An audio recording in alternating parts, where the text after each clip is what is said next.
Good morning, gearheads. Welcome to Speed City F1 on SiriusXM. We are excited for today's Imola Grand Prix in Italy. It's very, very interesting weather out there that we will talk about. This is John Massengill, and I'm sitting in the studio with Les Kaiser. Good morning, Les. Good morning. And we have Bob Varsha over Zoom. How are you, Bob? Doing great.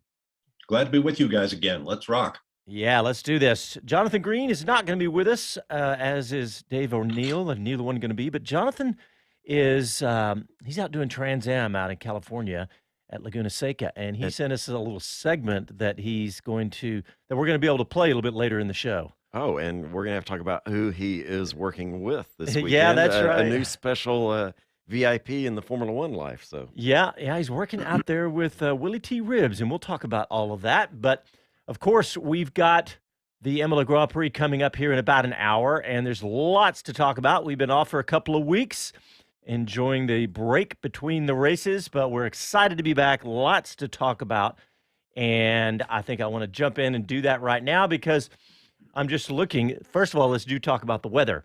And by the way, we are going to be joined by Chris Medland. Hopefully, we've got some technology issues, so hopefully Chris is going to join us with some live hits from the circuit. So we'll see if we can get Chris.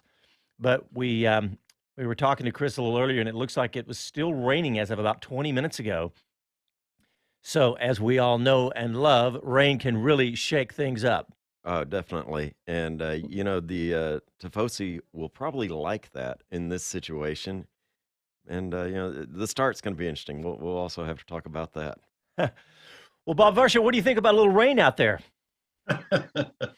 I'm just disappointed, frankly. We had all this chatter about tire strategies and overtaking and DRS and all that kind of stuff. It all goes right out the window when it rains. But Les is right. It makes it a very different and interesting race. Just recall a few years ago when guys were spinning off left, right, and center. In fact, we saw that on Friday when the track was soaking. Car after car headed toward the Aqua Minerale chicane on the high side of the track. Nobody seemed to notice that if you put your left side wheels on the track limits white stripe, you were going for a ride because the back end was going to kick out. And we saw, some of the best drivers in the world all sitting on the gravel trap because nobody clued them into the fact that you want to stay off that line. That was funny, wasn't it? I was really surprised how many people over and over were doing that. But you know what? Going back to what you said about the rain, is that we have such good racing this year, and we had such a fantastic sprint race yesterday that I was like, okay, yeah, I love the rain to shake things up, and it's always good for the American Haas F1 team to try to have a shake an opportunity to move up the grid. But Magnussen's been doing so good. But I think the natural transition on the conversation here is to talk about that sprint race because it was really great, wasn't it, Bob? Oh, I thought it was fantastic. In fact, it was so good that Ross Braun, the director of racing operations for F1, is going back to the teams who initially voted down the idea of expanding the sprint race schedule from 3 races to 6. So we're going to have 3 this year here in Imola, Austria, and Brazil. But now Ross seems to be thinking he's going to go back there and maybe the teams will agree to do 6 now that they've seen, what a terrific race it was. We had our first pass for the lead in a sprint calculation as Max Verstappen got by Charles Leclerc with 2 laps to go, much to the disappointment of this overwhelmingly Ferrari crowd. And there was a lot of passing going on further back in the field. Great trains. The DRS was huge. One thing I noticed this morning, checking the data from Pirelli, is that several drivers are now absolutely out of fresh sets of the softest, fastest red compound, which is a part of what Pirelli reckons to be the fastest pit strategy. Very long pit delta here, about 28 seconds, plus your pit stop. It's the longest of the year, so nobody wants to pit more than once. And of course, they have to pit once. So we'll see what happens with strategies and so forth. And then again, if the rain persists, that'll all go out the window and everybody will take their extra set of intermediates or full wets, perhaps, and off we'll go in a cloud of mist. I was following a conversation about the sprint race and do we like it? Do we not? All this kind of thing. And it's pretty interesting. I haven't done any of the math or really looked into the numbers, But one of the things that was raised that really might change the response from some of those teams, especially those towards the back of the group that did or didn't like it, that saw it as an expense, an extra expense incurred. So in this discussion online, it was raised up, said, some of those grids or back grid teams may wind up focusing on the sprint race for their points and then just try to survive the Sunday race. Interesting. Yeah, I wouldn't be surprised. And there's so those there's a points twist. are precious. Yeah, there's a twist to the strategy that I honestly had not thought of, and I thought I was really keen on somebody bringing that up, that Well, this gives them a different opportunity. they're giving more points for the sprint race this year, as we know, from 3 points for a win to 8, and those points go down through the first 8 places. And you're right, Les. In addition to looking for more sprint races, I think Formula One is also talking, at the team's suggestion, about making the Saturday race a standalone event. In other words, it wouldn't necessarily form up the starting grid for Sunday's Grand Prix, but it would basically be a shorter version of the Grand Prix itself and a standalone event in terms of points and everything. So, yeah, we haven't heard the end of the evolution of the sprint race format yet. Yeah, I would definitely want to explore that. And right off, just shot from the hip, I'm thinking if you separate the sprint race from anything to do with the Sunday race, if you lock down, Form A between the two, then I think it'll maintain what we have and not accomplish a change that's being raised. But if you don't lock them down after the sprint race, then they can make changes between their sprint setup and their Grand Prix setup. And that, I think, would kind of foil the idea of giving those back grid teams an opportunity for points. So I like the idea of let's keep the two tied together, no changes between, except the ones that already exist, and then just roll with it. But I like the idea of an opportunity for points to the back of the grid. Yeah, Bob, what do you think about the format overall? I'll tell you what I think, and that is I look forward to Friday more. I look forward to Saturday sprint race more. I say more than qualifying. I don't know. That's probably about the same for me, but absolutely Friday. And I get caught up in the middle of a sprint race just like it's a race. So Sure. Bingo. I think that this is achieving the goal. Now, do we think that this could become the format for every single race, Bob? Well, tying in what Les was saying about Parc Fermé, if it's a standalone event, no matter how many points and everything you do, to try to benefit the teams toward the back, you're kind of drifting toward the original problem with qualifying was that, a couple of decades ago, teams would build entire chassis. They would build a car for qualifying, and they would, mess with all kinds of super powerful engine drive lines and all that kind of thing. So I think Formula One would have to be very careful about, preventing teams from leaning so hard into the sprint race on Saturday that it might damage the effectiveness and the drama and the spectacle of the Sunday race. I'm not against the idea, but I think it would have to be approached really carefully to make sure teams don't start pouring resources into special qualifying equipment. That is why I asked Mr. Varsha that question. Perfect. Yeah, good answer. Good question. Hey, Bob, speaking of Bob, Kevin Kelly on YouTube says, "Happy birthday, Bob." Oh, thank you very much. And the other comments so far out on YouTube have been talking about the rain. Rain, says Canadian Bacon. And then Jonathan Bradbury says, it'd be interesting to see how bad the spray is compared to the old cars. That's a really good point. Yeah. And one guy who's probably smiling a little bit under his balaclava is Lewis Hamilton, who was starting way back in 14th.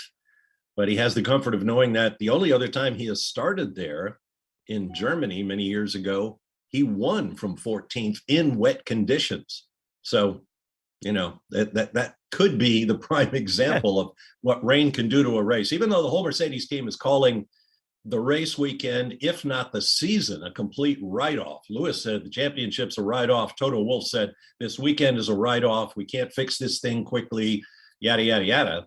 The rain does magical things to Formula One. So we'll see what happens. I think you're onto something there, Bob, because Hamilton is not performing well. We all know that. And apparently he and Toto had quite an intimate conversation yesterday about it. I'm not sure intimate works, but there's other components too. Emotional? Yeah, there you go. But, this may actually play out and be a better situation for the way that Mercedes is doing for Hamilton, in that he's more apt to push it to the limits and be competitive at what the current limits are for that car. So you're right. It may have turned some things around. Well, let me just run down the sprint race results all the way through. We talked about the top of the grid. Max Verstappen went ahead of Charles Leclerc, and then Sergio Perez, who had a great sprint race, looked great, came in third. Then Carlos Sainz and Lando Norris, Daniel Ricciardo. So the two McLaren cars looking good. It sounds like we also have Chris Medland joining us. Chris, are you there, buddy? I hear a microphone out there on the grid, but we'll see what happens with Chris. And let me just finish that up. We had Valtteri Bottas in 7th, Kevin Magnussen in 8th, who was on the medium tire, both Haas cars. That's a good discussion. Then Fernando Alonso, Mick Schumacher, George Russell, Yuki Tsunoda, Sebastian Vettel in 13th. Then Lewis Hamilton, Lance Stroll, Esteban Ocon, Pierre Gasly, Alexander Albon, and then Latifi and Zhou Guanyu, who did not finish, as you saw during the race. But didn't finish lap 1. Yeah, did not get far. But I paused there on Kevin Magnussen on both the Haas cars on the medium tires, and everybody on the commentary was talking about, oh, this looks like a big mistake, and it clearly the tire wear was not exactly what everyone was expecting. But I want to argue the fact that the proof is in the pudding, gentlemen, because Magnussen finishing 8th and Schumacher finishing 10th. I know that you don't get points past 8th position in the sprint race, but I kind of feel like that Kevin Magnussen probably ended up pretty close to where he has been and where you expected him. Okay, so maybe he might have finished ahead of Bottas, but clearly the McLaren cars have got their cars working better, right? Yeah. So would Magnussen have finished any better had he been on the soft tire? Maybe after all the smoke cleared, maybe 1 or 2 positions, and yes, that's a big deal in Formula One. But overall, I don't think it was a hugely failed experiment, and you end up with all of that medium tire data that they can use today. Exactly. Yeah, I think that's smart. I'm checking quickly with Pirelli to see who has what kind of tires left. Well, they seem to be in pretty good shape, the Haas cars, because some guys are out of red tires.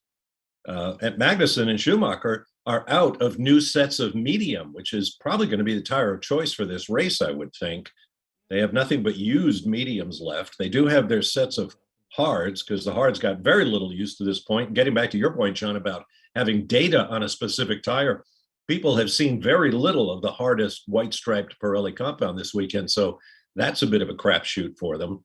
But, some guys, Gasly, Stroll, and Vettel have no of the fastest red tire available to them, and new anyway. They can put used sets on, and maybe that's the method to their madness. But, tires are going to be interesting. If that would be maybe the biggest reason I would have for wishing it had not rained and that we had a dry track, because we saw in the sprint race yesterday how important those red tires were. Magnussen was the front running guy on the medium, and he just kept slipping back.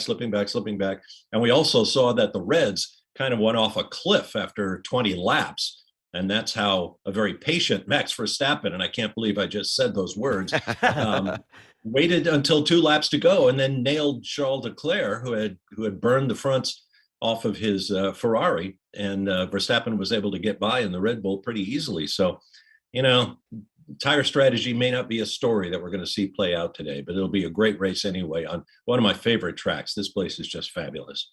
Yeah, and speaking of that, in the next segment, we have a clip I'm going to play from Jonathan Green, who's been to this circuit many, many, many times with motorcycles, cars, Formula One, and he gave us his thoughts and really his take on of what this circuit means, because it has so much history, and we're talking decades and centuries of history that you'll want to hear that. But before we go to break, CrowdStrike presents Driven in 60. Our digital world is more than just interconnected, it's interdependent. And because of that, security is a top concern for every organization.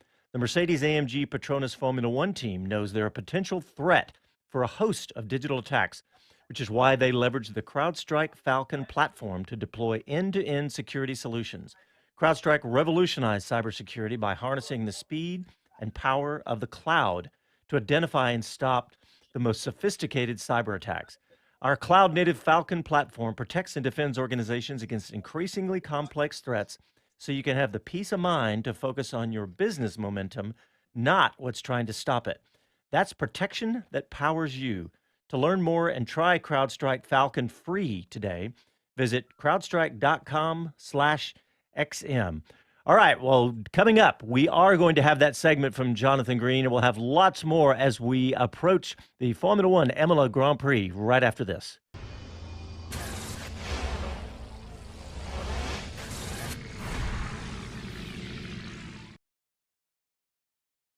Hello to everyone, this is Gunther Steiner, this is Speed City. You're listening to Speed City F1 on SiriusXM.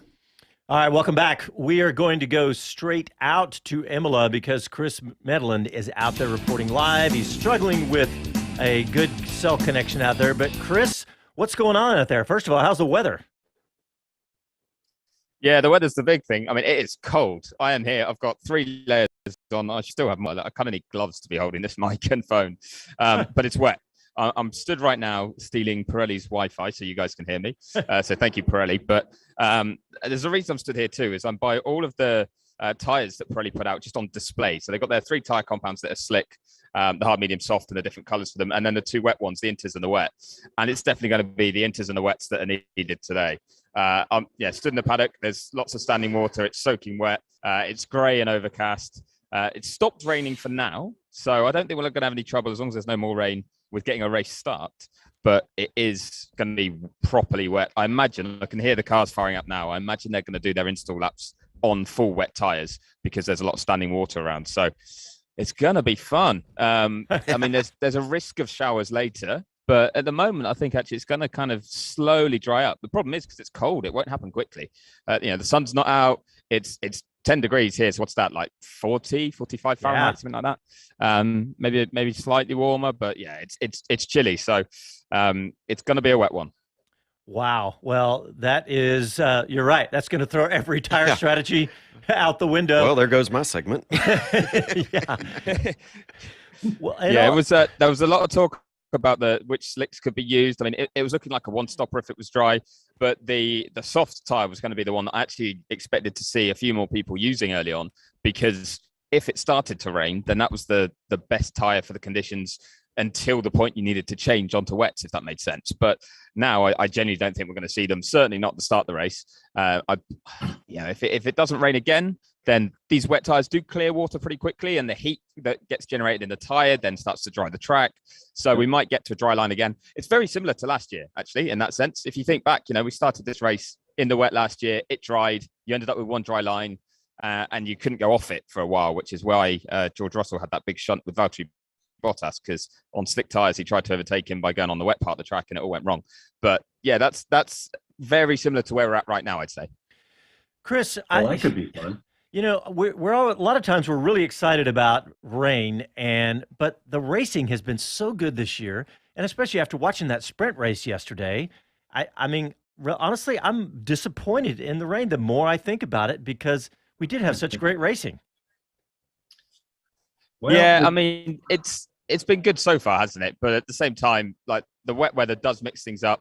And if you think that sprint kind of led to a settled grid compared to where qualifying had left us. So you got Perez and Sainz coming through and getting into the positions they should have been in if they'd had a clean qualifying.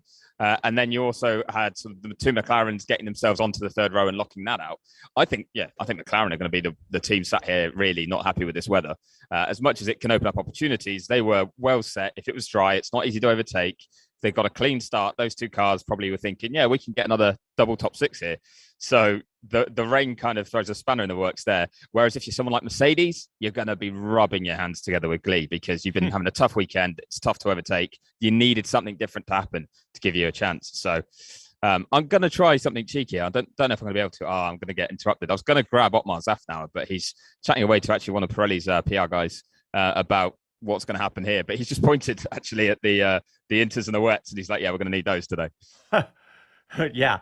I think Pirelli is going to be that area is going to be busy with everybody trying to talk to them about what exactly is going on. Yeah, with that temperature and this rain, this could be very interesting tire discussions today, especially if we get in between. If we get the rain and then drying out and changing that, this is what does make rain exciting. Yeah, absolutely. Well, Chris, sorry, go on, Bob. I know you're stuck right there with the Wi-Fi, so why don't we let you go and see what you can drum up out there and free you up from the shackles of the Wi-Fi right there, and we'll come back to you if you can catch up with anybody, maybe record a little interview for us. Yeah, I'm going to go and see who'll speak to me on the grid still, and if I can record it. So you might get some slightly delayed ones, which will be interesting with the weather because they might say one thing and within 5 minutes it'll be different. But yeah, I'll go and see who'll chat, and I'll come running back to you guys when I can get some connections to bring you a few voices from the grid. All right, that sounds great. We'll talk to you shortly, Chris. See you soon, boys. You know, it's great having Chris out there, and Chris has been joining us, bringing us live from the track side, and just really pleased to have him. Yeah, very exciting. No question. Well, Bob, what else do you think about after? Here's a comment, by the way, real quick. This is from Eric Long on YouTube. He says, I'd like 2 sprint races, each 20 to 25 laps on Saturday and Sunday. Full points and hard racing. He says, I enjoy MotoGP because of the small number of laps. It's more engaging. Just my opinion. That's an interesting take. And I'm not going to throw anything out because of what I saw yesterday because I enjoyed it so much. Yeah, I want to put some numbers to paper and play with the notion that back-grid teams may focus on the sprint and just survive the race. I think there's something to be had there, but I want to play with the numbers. Well, if you just did 2 sprint races instead of a full distance as we currently know it, Grand Prix at about 200 miles, it takes pit stops entirely out of the equation. So there goes a big strategy factor. Yeah, it would definitely be manic, but whether you get more than what we do now, I don't know. But I don't want to see the Grand Prix go away because I think this kind of forces the teams and the equipment, everything involved in this, to basically be a biathlete. You got to be prepared for a sprint race with no pits, and it's just foot to the floor. And then you've also got to be prepared for a true Grand Prix as we know it. Here's what we could do. And I was thinking, 2 sprint races would draw perilously close to the line between the World Championship and a Wednesday night short track somewhere. Instead of drawing from a hat to decide how many rows of the starting grid get inverted, let's draw from a hat to see how many laps the Grand Prix will be on Sunday, and then give the teams, 30 minutes to get their car ready to go, whether it's 20 laps, 63 laps, whatever it might happen to be, and see what we get. That might shake the old apple cart, but I'm not advocating it. I like what we've got right now, but it is kind of fun to think about. Yeah. This weekend, I absolutely loved the way it rolled out so far. Well, and let's talk about something that happened during the sprint race, and that is what I think basically a train of DRS. Remember how many cars that all stacked up, all within a second of each other, And clearly because of the new car design that we can do that now, but they all stacked up on top of each other. And nobody could use DRS to get ahead of anybody else because everybody had DRS. Thought that was fascinating. That could enter into today's race. But I did hear some comments from Max, I think it was, who was talking about the cars, how that you can't. Actually, it was Charles Leclerc. He said you can follow closer, but you still get dirty air, and you still the car gets a little bit loose when you get within that 1 second window. So it's not like they can just get right up on top behind somebody and just have free and perfectly clean air, because that's impossible with aerodynamics. But with all those things combined, I think that's just going to add more and more to this season and this sprint race. I get it, and I saw a new discussion about that. It's like, should the rules be changed about DRS when you have that many cars lined up? Because it, like I said, you're right, it neutralized the situation except for the dirty air, which is reduced from last year. But then, F1's complicated enough in rules. If it neutralizes, there was no benefit, there was no loss. And so I was kind of the mindset of, I don't care if they use DRS when there's 6 of them lined up, or 3, 4, or 5, and I just leave it alone. Yeah. Well, I think we learned something interesting yesterday in the sprint race, that the DRS at times wasn't even necessary. I think it was Carlos Sainz who was coming forward after crashing in qualifying. And who did he pass? He passed somebody coming out of the front straight without using the DRS, which says something about the superiority of the Ferrari. But it also proved that you don't have to have DRS to execute passes. There's only one DRS zone on this track today, and we've seen as many as 3 previously this year. So it's not entirely out of the realm of possibility that an artfully crafted overtake can still happen without the benefit of the DRS. But we also saw how powerful the DRS can be here, as cars like Max Verstappen and the Red Bull just overpowered the Ferrari of Charles Leclerc late in the race when Leclerc was out of tire. So, it's all part of the fun. Man, this isn't supposed to be easy. You're right. That DRS, I mean, we've seen it many times this season already. When you've got it, it is a massive advantage out there. But guys, I told you we were going to hear from Jonathan Green this segment, but we got Chris in there while we could. So we're going to hear that next segment. But before we do, the Alan Rudolph Racing Academy, located at Speed Sports Racing Park in North Houston, is designed to teach driving skills at all levels. Alan Rudolph trained NASCAR driver Chase Elliott in road course racing, and American F3 driver Jack Crawford. Jack is an up-and-coming pilot with ambitions of becoming a Formula One driver with Red Bull Racing. And this weekend, Jack finished 3rd in the sprint race, starting from 9th. So he had a good race there, and finished 2nd in the feature race from 3rd, challenging mixed and wet and dry conditions all weekend. So Jack had a really good weekend. And, of course, Chase Elliott, who started in the Blue Emu Maximum Pain Relief 500 in the pole position, and is a NASCAR Series champion. And whether you'd like to learn to race for fun or for competition, Alan and his instructors will teach you the concepts and skills you need to get behind the wheel and out on track, where you'll experience the thrill and the speed of kart racing. Visit speedsportsracingpark.com. That's Speed Sports with a Z for more information. All right, well, coming up, we will have that little segment from Jonathan Green talking about Imola, the history of it, and why this is such an important race. You're listening to Speed City, and we'll be back right after this.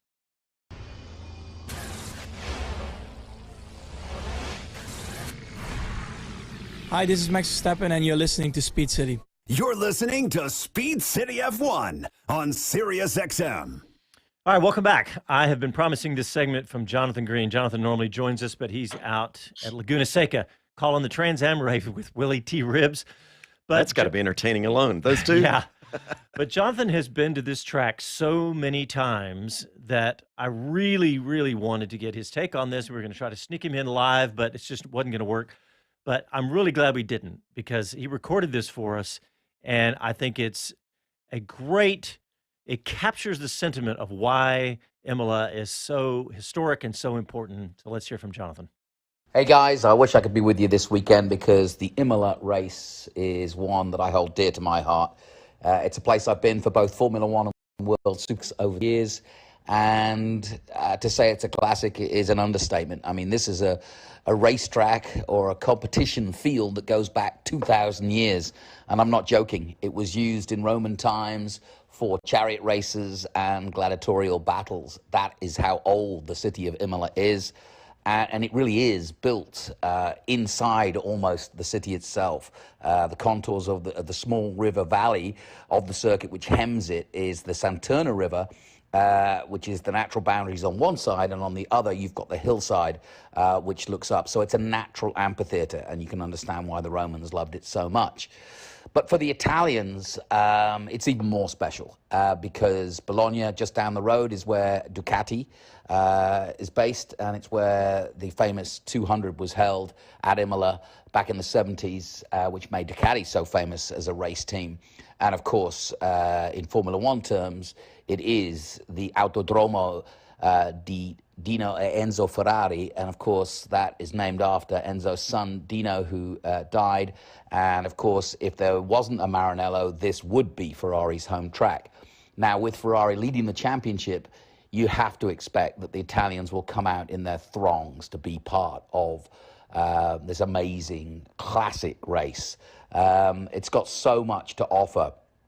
But I think you have to go there to understand it. When you'll see the pictures on TV, you'll see a fantastic track. But what you don't see is how close to this classic city you are. I mean, literally, there are houses at turn 4,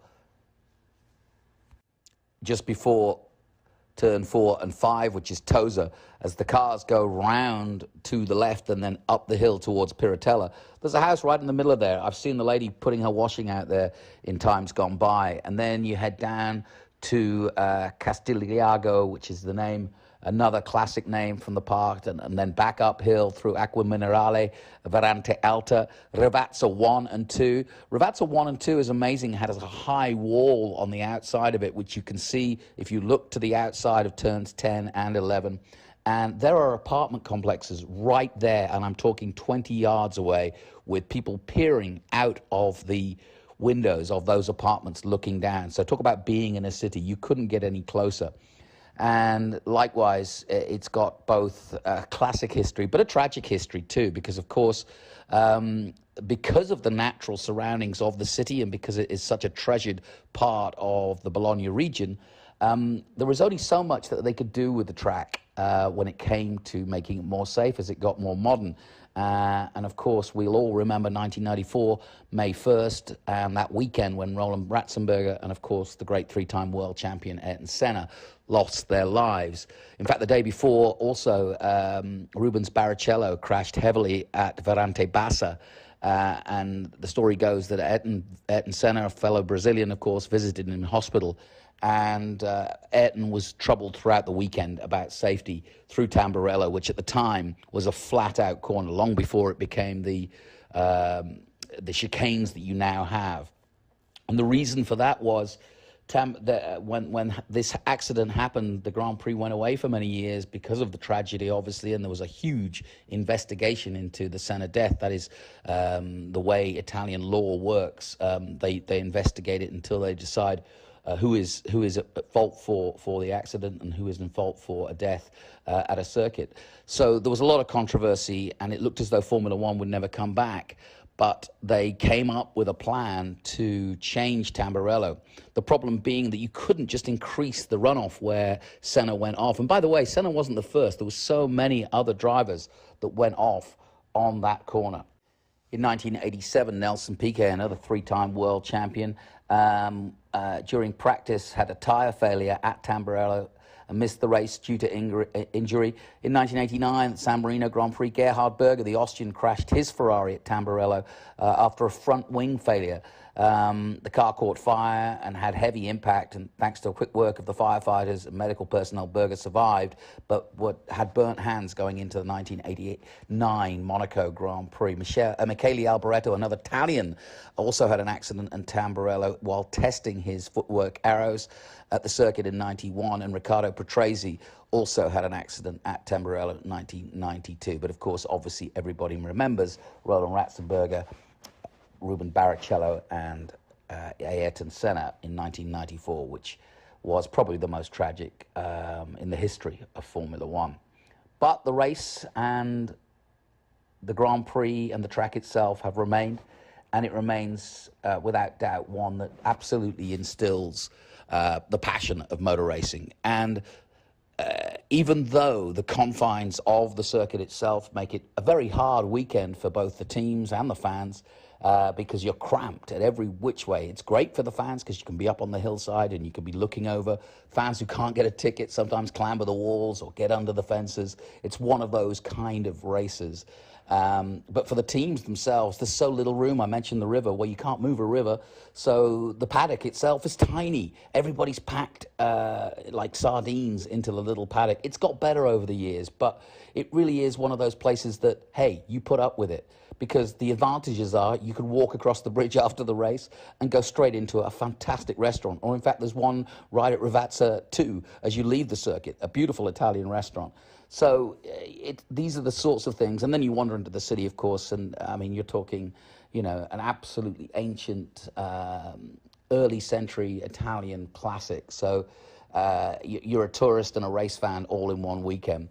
But I think the other thing that springs to mind about Imola is those classic corners. Everywhere you go, I mean, here's a good example where they have where they've made the chicane for Senna. You'll see the tributes to him on the outside where he hit the wall just before the river. But on the inside, there is a statue of Senna, which again receives thousands and thousands of tributes year on year. And it's in a very quiet park on the inside of Tamburello. So every time the drivers go down to start a new lap, they will pass the memorial, the statue to the great Ayrton Senna.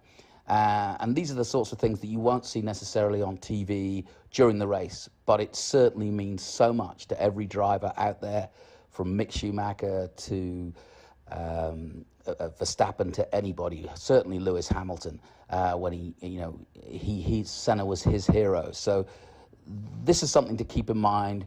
And given that Ferrari are leading the championship and Charles Leclerc represents that famous prancing horse, this, without a doubt, is one of the most emotional Grand Prix for any Formula One racing driver. And for me, if I were there, I think it would be the same. And so just a few things to think about when you start the race tomorrow, that this is not just another Grand Prix. This is a real classic place, a place where gladiators went and where chariot races were held thousands of years ago, and still today it hosts the greatest gladiators we have in modern times.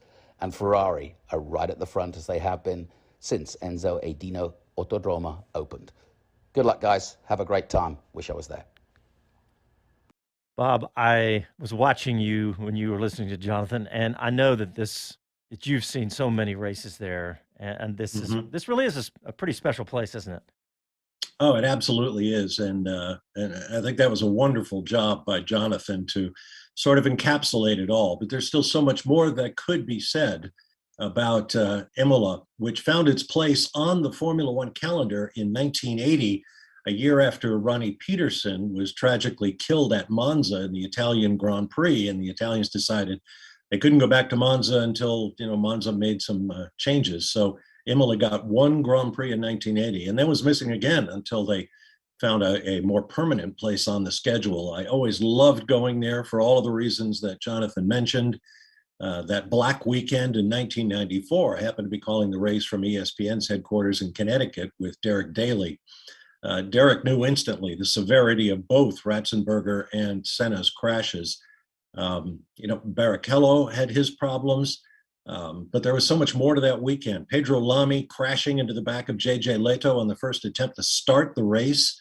Later on in the race, Michele Alboreto plowed into his pit crew when he couldn't stop, and people were injured just left, right, and center. It was such a black weekend. And yet, I've always argued that that's, one of Italy's greatest contributions to world culture is opera, is tragic opera. And I would insist that tragedy, especially in Italy, is a part of the fascination with Formula One, which of course is very, very dangerous. But that's part of Imola. The track is absolutely fabulous. And as Jonathan was speaking, I was wondering, with all the talk about changing up the schedule and going to rich countries around the world that can pay $50 or $60 million for a Grand Prix, Imola can't do that. And yet their track is such a classic. It is such a almost an anachronism, not as much as perhaps Monaco, but certainly with the houses right up next to the track. You never hear about a protest about the track noise. This is Italy. People just live for this sort of thing. It's in their blood.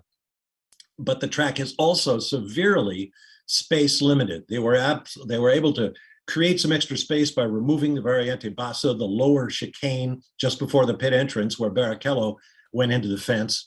And now it's a much more flowing and smooth run from Rivazza to the start-finish line. And they've created a bunch of paddock space now, lengthened the pit lane to like 28 seconds in Delta, which I said is the biggest we'll see all year. But the Rio Santerno and the hillsides and the private property owned inside and outside the racetrack just about make it impossible for them to do any significant capital-intensive changes to this track. And frankly, I think it would be a tragedy, another tragedy, if they did. So I hope we can continue to find places on the schedule for races like Imola, because this track is just, one of a kind in so many ways. Well, you're exactly right. Both of you have captured all of that. And one of the things that I always have reverence for, is when I see the drivers arrive at this track, and many of them march out to Ayrton Senna's statue and will leave some memento or flowers in his lap. The statue is a really cool statue. It's Ayrton sitting on a giant block, and it's got him sitting on it, and then it's got another of him with his kind of leaning against it on a different side, a few different images on it. But a lot of times the one in the lap where he's sitting on top of it gets mementos left there by drivers and fans alike. And so go find it on the internet. It really is a beautiful statue and a fitting tribute to a great driver. All right, gentlemen, well, let's get our last break in, and we're going to give you an update on the weather, and then we'll be just a few minutes from the Grand Prix. You listen to Speed City live from Austin, Texas, back after these messages.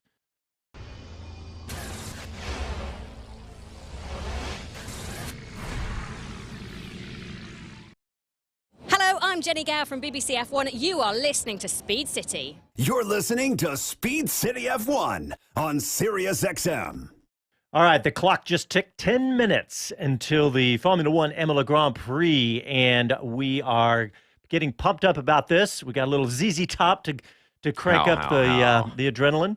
And Bob Varsha, how about you give us the starting grid for today and help us get fired up about this? All righty. I have to start with the name of the race, which blows my mind. It's the Formula One Gran Premio del Made in Italy e dell'Emilia Romagna 2022. I mean, that's... Thank you for doing that. I knew somebody had to do it, and you're the best man for the job. Every newspaper in the world had to use a small font to give the full name of the race. But anyway, starting from the front, Max Verstappen saves statisticians all over the sport from having to explain why a guy could take pole in Friday qualifying and not start from P1 in the race, because he passed Charles Leclerc with 2 laps to go in yesterday's sprint race, and Max starts from P1, the first pole sitter ever declared before the grid was decided. But he is a distant in the points, and he's got a lot of work to do. Charles Leclerc outside, the first Ferrari front row start at Imola since Michael Schumacher in 2006. But Leclerc did open his margin at the top of the points table to 40 over his nearest rival, Carlos Sainz, his teammate. On row 2, Sergio Perez starts third, as he did 2 weeks ago in Oz for Red Bull.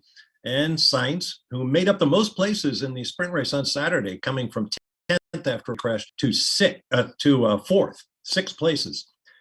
Row 3 is all McLaren, who continue their improvement. Remember, they were nowhere just 3 races ago in Bahrain, but here they are. And one of either Ricciardo or Norris, Daniel Ricciardo or Lando Norris, has been on the podium each year at Imola since it returned to this schedule in 2020. Row 4 on the inside, Valtteri Bottas, whose car broke in Q3, but he still is out qualifying the drivers for his former team, Mercedes. Next to him, Kevin Magnussen, who qualified a brilliant 4th for Haas, but then started on the medium tire and suffered for it, sliding backwards. Yeah,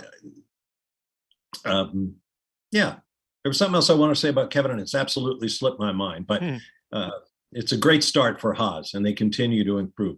Moving back to row 5, Fernando Alonso, who had a wonderful race back in 2006, holding off Michael Schumacher's Ferrari to win his 2nd world championship, but he lost 4 spots on Saturday. And he is on his 3rd ICU, internal combustion engine. So if he has to change engines again and doesn't take one of the previous 2 that he had, poor Fernando is going to start taking engine change penalties. Next to him, Mick Schumacher, his best ever starting position. Both Haas cars are in the top 10 for the first time since the Brazilian round in 2019. On row 6, the first of the factory Mercedes, George Russell. The first time in 187 races that there is no factory Mercedes in the top 10. Next to him on row 6, Yuki Tsunoda for AlphaTauri, who picked up 4 spots on Saturday with some great passing maneuvers. On row 7, to the inside, Sebastian Vettel, who dropped 4 spots in the sprint race and has been making ominous claims about what his future might hold if the Aston Martin team doesn't get its act together. He's being very philosophical about it, but at least for the first time, he's acknowledged that at some point his life is going to take another path.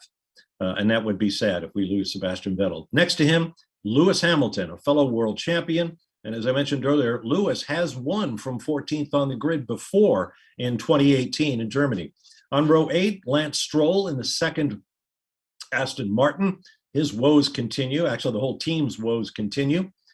Next to him, Esteban Ocon, who has his worst start in a year and was hoping to make up a lot of spaces on Saturday, but he was at the tail end of that 6-car train you mentioned earlier, John, and he just could not get by anybody. And I expect we'll see more of that in the race today. On row 9, Pierre Gasly, who collided on lap 1 on Saturday with Zhou Guanyu. Next to Gasly is Alex Albon. Both Williams cars were 5 seconds behind after 17 laps on Saturday, and neither car broke a lap time of 1 minute, 21 seconds, which every other car on the grid did. On row 10 to the inside is Albon's teammate, Nicholas Latifi. And next to him in the final spot, and starting from the pit lane, will be Zhou Guanyu, excuse me, who did so much damage to his car in that collision with Pierre Gasly, basically almost broke the back end off the car. And it needed such extensive repairs under parc fermé conditions that he'll have to start from the pit lane after the entire field goes by to start the race. Yeah, that was scary looking. But guys, we are just a couple minutes away, and we got Chris Medland live on the grid with Kevin Magnussen. Let's hear that.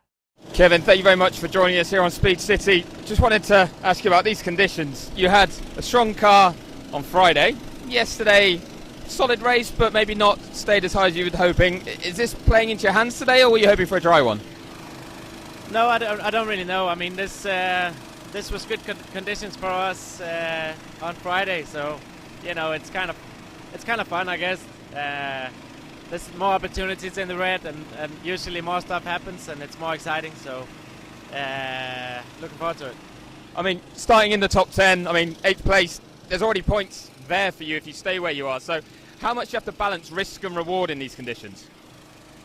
Yeah, you know, you've got to balance it out and obviously try and get to the end. But we'll see. We'll take what we can get and you know, try and do well.